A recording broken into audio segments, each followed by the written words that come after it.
Did the world wars, revolutions, and big events of human history evolve naturally, or were they calculated and pre-planned? If they were pre-planned, who planned them, and what are they planning for the future of humanity? The answer to this puzzling question can be found within the boundaries of 3 of the world's most powerful cities. Those 3 cities belong to no nation and pay no taxes.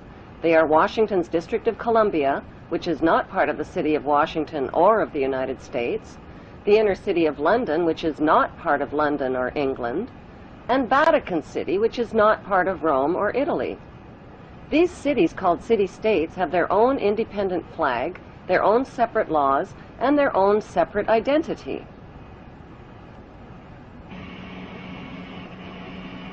Vatican City is in fact a state, the smallest principality in the world.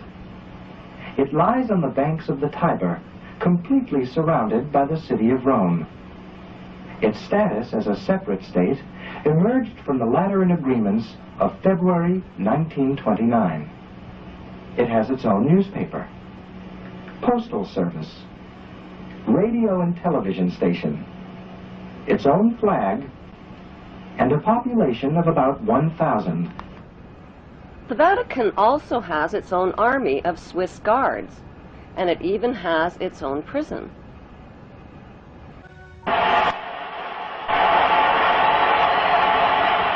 The Vatican rules over approximately 2 billion of the world's 6.1 billion people. The colossal wealth of the Vatican includes enormous investments with the Rothschilds in Britain, France, and the USA, and with giant oil and weapons corporations like Shell and General Electric. The Vatican solid gold bullion worth billions is stored with the Rothschild-controlled Bank of England and the U.S. Federal Reserve Bank.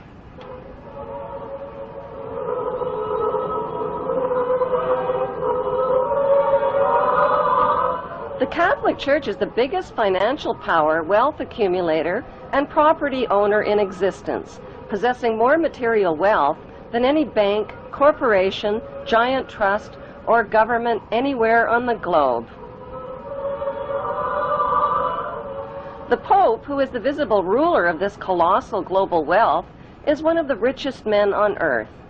While 2/3 of the world earns less than $2 a day, and 1/5 of the world is underfed or starving to death, the Vatican hoards the world's wealth, profits from it on the stock market, and at the same time preaches about giving.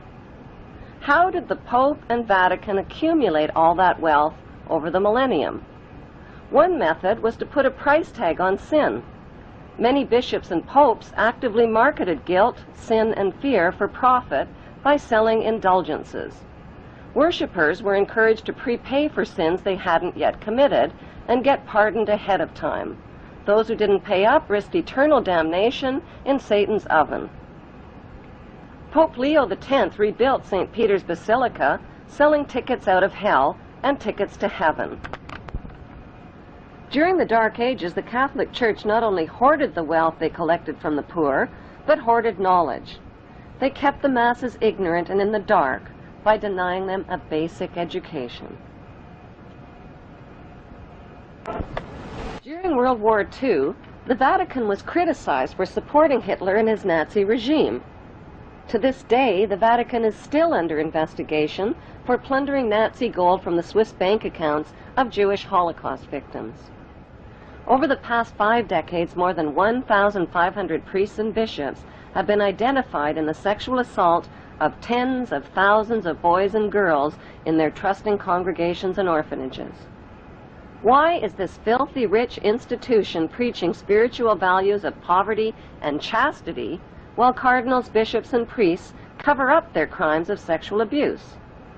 Why has the Church fought and resisted the compensation claims of their sexually, emotionally, and spiritually traumatized victims?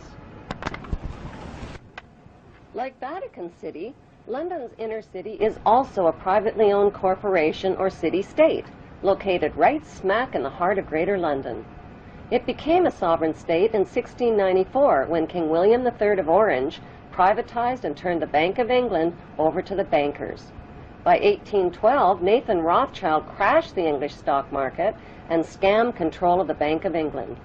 Today, the city-state of London is the world's financial power center and the wealthiest square mile on the face of the earth. It houses the Rothschild-controlled Bank of England, Lloyd's of London, the London Stock Exchange, all British banks, the branch offices of 385 foreign banks, and 70 U.S. banks. It has its own courts, its own laws, its own flag, and its own police force.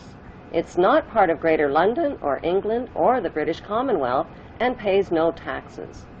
The city-state of London houses Fleet Street's newspaper and publishing monopolies. It is also the headquarters for worldwide English Freemasonry and headquarters for the worldwide money cartel known as the Crown. Contrary to popular belief, the Crown is not the royal family or the British monarch. The Crown is the private corporate city-state of London. It has a council of 12 members who rule the corporation under a mayor called the Lord Mayor. The Lord Mayor and his 12-member council serve as proxies or representatives who sit in for 13 of the world's wealthiest, most powerful banking families. This ring of 13 ruling families includes the Rothschild family, the Warburg family, the Oppenheimer family, and the Schiff family. These families and their descendants run the Crown Corporation of London.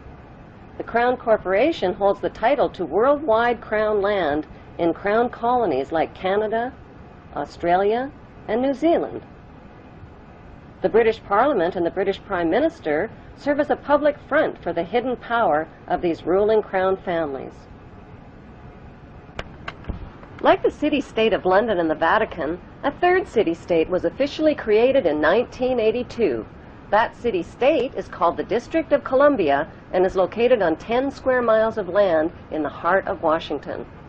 The District of Columbia flies its own flag and has its own independent constitution. Although geographically separate, the city-states of London, the Vatican, and the District of Columbia are one interlocking empire called Empire of the City. The flag of Washington's District of Columbia has 3 red stars, one for each city-state in the 3-city empire. This corporate empire of 3 city-states controls the world economically through London's inner city, militarily through the District of Columbia, and spiritually through the Vatican. The Constitution for the District of Columbia operates under a tyrannical Roman law known as Lex Fori, which bears no resemblance to the U.S. Constitution.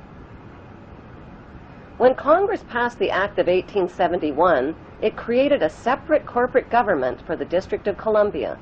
This treasonous act allowed the District of Columbia to operate as a corporation outside the original Constitution of the United States and outside of the best interests of American citizens.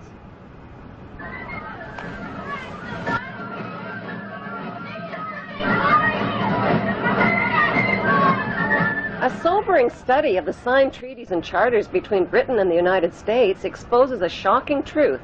The United States has always been, and still is, a British Crown colony. King James I was famous not for just changing the Bible into the King James Version, but for signing the first Charter of Virginia in 1606. That charter granted America's British forefathers a license to settle and colonize America. The charter also guaranteed that future kings and queens of England would have sovereign authority over all the citizens and colonized land in America stolen from the Indians. After America declared its independence from Great Britain, the Treaty of 1783 was signed. That treaty specifically identifies the King of England as the Prince of the United States and contradicts the belief that America won the War of Independence. Although King George III of England gave up most of his claims over his American colonies, he kept his right to continue receiving payment for his business venture of colonizing America. If America had really won the War of Independence, they would never have agreed to pay debts and reparations to the King of England. When Congress passed the 13th Amendment to the Constitution, the U.S. President was made subservient to the King of England. The 13th Amendment is called the Title of Nobility Amendment and forbids U.S. presidents and their officials from using royal titles like king or prince or baron. For some mysterious reason, the 13th Amendment, which was ratified in 1810, no longer appears on current copies of the Constitution. America's blood-soaked War of Independence against the British bankrupted America and turned its citizens into permanent debt slaves of the King. In the War of 1812, the British torched and burned to the ground the White House and all U.S. government buildings, and destroyed ratification records of the U.S. Constitution. 1 century later, a corrupt U.S. Congress committed the biggest theft in world history. They passed Paul Warburg's Federal Reserve Act in 1913, handing over America's gold and silver reserves and total control of America's economy to the Rothschild banksters. Most Americans still believe that the Fed, or Federal Reserve, is the government. It is not. The Fed is a privately owned banking system whose majority Class A shareholders are the Rothschilds, Warburgs, Kuhn and Loeb, J.P. Morgan, Rockefeller, Israel Seif, and the Lehman Brothers. This private banking cartel is the Fed and is never audited and never pays taxes. They print and design America's money, which displays their symbols of an Egyptian pyramid, a Masonic all-seeing eye, and the words, "In God we trust." Who exactly is the God they trust? They also collect American taxpayers' money through the IRS. Then they loan it back again with interest to pay for roads, bridges, and other public works.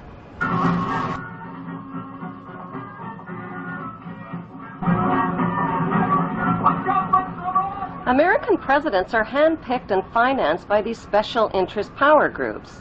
Like George W. Bush, John Forbes Kerry, whose initials are JFK, is a member of Yale University's Skull and Bones Brotherhood. The Forbes part of John Kerry's name identifies his descendancy from Captain Robert Bennett Forbes, who was a drug runner for the Rothschilds' opium drug trade with China in the 1800s. Most U.S. citizens believe that the United States is a country and that the President is the most powerful man on earth. The United States is not a country. It is a corporation, and the President is President of the Corporation of the United States. He and his elected officials work for the corporation, not for the American people. Since the United States is a corporation, who owns the corporation of the United States? Like Canada and Australia, whose leaders are prime ministers of the Queen and whose land is called Crown Land, the United States is just another Crown colony. Crown colonies are controlled by the empire of 3 city-states. At the center of each city-state is a towering, phallic-shaped stone monument called an obelisk that points skyward. In D.C. city-state, the obelisk, known as the Washington Monument, was dedicated to Freemason George Washington by the Freemason Grand Lodge of the District of Columbia. The Secretive Brotherhood of Freemasons laid the Washington obelisk's cornerstone in 1848 and contributed 22 Masonic memorial stones. 250 Masonic lodges financed the Washington Monument obelisk, including the Knights Templar Masonic Order.